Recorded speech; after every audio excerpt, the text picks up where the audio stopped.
Hare Krishna, welcome back to my channel this is Piyala. तो आज हम करने वाले हैं millennium science for junior class 4 के chapter 14 earth and the solar system. तो ये जो चैप्टर है अपने पूरा कंप्लीट कर लिया था लास्ट वीडियो में ही, है ना। तो आज हम इसकी करने वाले हैं बैक एक्सरसाइजेस, ठीक है। तो यहाँ पे ये बोल रहा है सबसे पहला एमसीक्यूज पे कि विदाउट दी सन, मतलब विदाउट द सन, अगर सन नहीं होगा तो हमारी लाइफ कैसी होगी। तो यहाँ पे इन्होंने कुछ ऑप्शंस दिए हैं कि कैसी होगी, और जो सही है उस पर टिक करना होगा। तो ये बोल रहा है कि क्या कोई भी लाइट या हीट नहीं होगी अर्थ पे। ये बात तो सही बोली इन्होंने, ठीक है। नेक्स्ट बोल रहा है कि मून जो है वो हमें नहीं दिखेगा। देखो मून एक ऐसा एक ऐसी बॉडी है, एक हैवी बॉडी जिसकी खुद की कोई लाइट नहीं होती, वो सन से लाइट लेता है ना। हमने देखा है ना, हम पिछली क्लासेस में पढ़ते हुए आए हैं। तो सन से लेता है तो भाई मून का भी पता कट जाएगा अगर सन का पता काटा हमने तो, मतलब अगर सन नहीं होगा तो मून भी नहीं होगा, ठीक है। नेक्स्ट बोल रहे हैं कि जो स्टार है वो शाइन करते रहेंगे। हाँ, वो तो करते ही रहेंगे ना। देखो स्टार, सन भी एक स्टार ही है, ठीक है। तो जो स्टार होती है वो उनकी तो खुद की लाइट होती है। तो दूसरे स्टार्स को इससे क्या मतलब, इससे दूसरे स्टार्स को क्या मतलब, कोई मतलब नहीं है ना। तो बेसिकली यहाँ पे ये भी सही है। तो यहाँ पे ऑल ऑफ दीज होगा इसका आंसर, ठीक है। नेक्स्ट बोल रहा है कि अर्थ के पास क्या है, नो सैटेलाइट। हट, ऐसा थोड़ी है, अर्थ के पास तो है।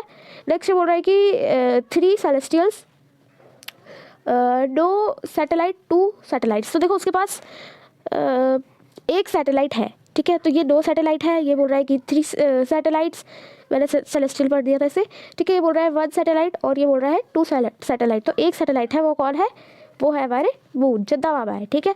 आगे बढ़, तो नेक्स्ट ये बोल रहा है कि जो रोटेशन, ठीक है, जो रोटेशन है उसका मतलब क्या होता है। रोटेशन का मतलब क्या होता है, spin around its axis, moving on fixed path, going around another object, none of this. तो सिंपल है इसका आंसर। देखो इसका सिंपल आंसर है फर्स्ट वाला, कि वो अपनी एक्सिस पे घूमती है, मतलब जो उसका फिक्स्ड पाथ है उस पर नहीं, मतलब अपने एक्सिस पे, अपनी एक जगह है तो उस पर गोल गोल घूमना, उसको कहते हैं हम एक्सिस पे, ठीक है। तो वो होगा यहाँ पे स्पिनिंग और अराउंड इट एक्सिस, तो इसका होगा रोटेशन, ठीक है। नेक्स्ट ये बोल रहा है कि with while earth rotates on its axis. देखो एक चीज़ बता दूँ कि रोटेशन और रेवोल्यूशन के उसमें बता दूँ डिफरेंस। तो देखो रेवोल्यूशन जो होता है ना, रोटेशन और रेवोल्यूशन, इसकी रेवोल्यूशन में जो स्पेलिंग है वो बड़ी होती है, और अर्थ को बड़ा पाथ तब चूज़ करना पड़ता है। तो यही कहने का है कि जहाँ पे रोटेशन की बात करी जाए तो वहाँ पे वो अपनी एक्सिस पे स्पिन करती है, और स्पिन करना तो छोटा है ना। तो फिर यही है। नेक्स्ट बोल रहा है कि वाइल, जब अर्थ अपने एक्सेस पे रोटेट करती है तब क्या होता है, ठीक है। तो देखो 1/2 ऑफ अर्थ हैज़ नाइट, और यस ये तो सही बोला इसने कि एक साइड पे जो होती है दिन हो रहा होता है और एक साइड रात हो रहा होता है, ठीक है। होल अर्थ हैज़ डे, हट ऐसा कुछ, मतलब ऐसा थोड़ी होता है। नेक्स्ट बोल रहा है कि the whole earth has night, नहीं ऐसा भी नहीं है। नेक्स्ट बोल रहा है कि सीजन चेंज, नहीं सीजन चेंज तो वो रेवोल्यूशन पे होता है, ठीक है। जब हम करते हैं रेवोल्यूशन करती है जब अर्थ, तब होता है। रोटेशन में तो हमारा डे एंड नाइट चेंज होता है। तो इसका आंसर क्या होगा, फर्स्ट वाला होगा इसका सही आंसर, ओके। नेक्स्ट ये बोल रहा है कि Venus is the nearest neighbour. सबसे पहले इधर आ रहा है, ये पेज नंबर 120 पे आ जाएंगे और देखेंगे कि अर्थ के नियरेस्ट में कौन है, वीनस है। और अगर उसने मार्स बोला होता तो हम मार्स पे कर देते हैं, वीनस या मार्स कोई भी एक कर सकते हो, वो ऑप्शन पे डिपेंड होता है। पहली बात, कभी ऐसा ऑप्शन ही नहीं देगा कि धर्म संकट पे डाल दे कि वीनस या फिर मार्स में से बताओ कौन क्लोजेस्ट है, ऐसा कुछ नहीं बोलेगा, वो किसी एक का नाम बोलेगा यहाँ पे, ठीक है। आगे तो फर्स्ट जो है वो होगा हमारा ट्रू, ओके ये हो गया हमारा ट्रू। नेक्स्ट बोल रहा है कि जो आउटर कोर है हमारी अर्थ के क्रस्ट का, वो सॉलिड है, ट्रू। जितना अंदर जाते जाओगे उतना ही वो होता जाएगा, लिक्विड होता जाएगा। नेक्स्ट बोल रहा है कि जो लावा है वोल्केनो, वो तब फ्लो होता है जब वोल्केनो इरप्शन होता है, तो ट्रू। हाँ, जब वोल्केनो फूटता है तभी तो लावा निकलता है बाहर। नेक्स्ट बोल रहा है कि जो सैटेलाइट होती है वो रिवॉल्व करती है अराउंड दी सन, नहीं वो प्लैनेट के अराउंड रिवॉल्व करती है, तो ये हो जाएगा फॉल्स, ठीक है। नेक्स्ट देखेंगे आप यहाँ पे कि जो पाथ है अर्थ का, ठीक है, वो टाइड away from the sun as has winter. देखो जो अर्थ का पाथ है,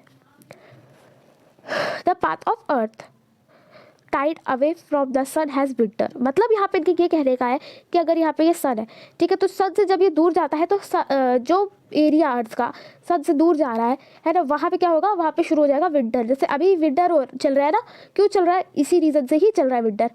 क्यों, क्योंकि अभी मोस्ट ऑफ द पार्ट जो है अर्थ का वो कहाँ पे है, वो सबसे दूर हो रखा है, तो कब धूप आती है इस वक्त, तो यहाँ पे हो जाएगा ट्रू। तो यहाँ पे एक ही फॉल्स है, सेकेंड लास्ट जो था वो फॉल्स था, ठीक है। नेक्स्ट ये बोल रहा है कि fill in the blanks, path of the planet around the sun is called as, is called as orbit. ठीक है, नेक्स्ट ये बोल रहा है कि जो अर्थ है वो dash around the sun and dash on it axis. तो यहाँ पे होगा रोटेट, और ये देखो एक्सिस वाले का तो अभी यहाँ पे दिख ही रहा है ऑप्शन, यहाँ पे हो जाएगा रोटेशन और यहाँ पे हो जाएगा इसका रिवोल्यूशन और इसका रोटेशन। ठीक है, तो यहाँ पे रिवॉल्व आएगा और यहाँ पे रोटेट आएगा। नेक्स्ट ये बोल रहा है कि जो अर्थ है वो take place to complete one revolution rotation, तो 1 ईयर। ठीक है, 1 ईयर, यहाँ पे रोटेशन की बात हो रही है, तो फिर ये देखो जब रिवॉल्यूशन की बात होती है तो ये लेता है 1 ईयर, मतलब 365 डेज। ठीक है, बट अभी यहाँ पे ये बोल रहा है रोटेशन की बात कर रहा है ना, तो ये क्या करता है, अगर ये अपनी एक्सिस पे स्पिन कर रहा है तो 1 दिन लेता है, ओनली मात्र 1 दिन, 1 डे। ठीक है, नेक्स्ट ये बोल रहा है कि sun always shine on the equator direct. ठीक है, नेक्स्ट ये बोल रहा है कि moon has no own light या हीट। ठीक है, इनमें से कोई एक लिख सकते हो। तो यहाँ पे ये जो चैप्टर है हमारा खत्म होता है। मिलते हैं नेक्स्ट वीडियो में। कोई भी क्वेश्चन के लिए कमेंट में पूछ लेना। Thanks for watching. Hare Krishna.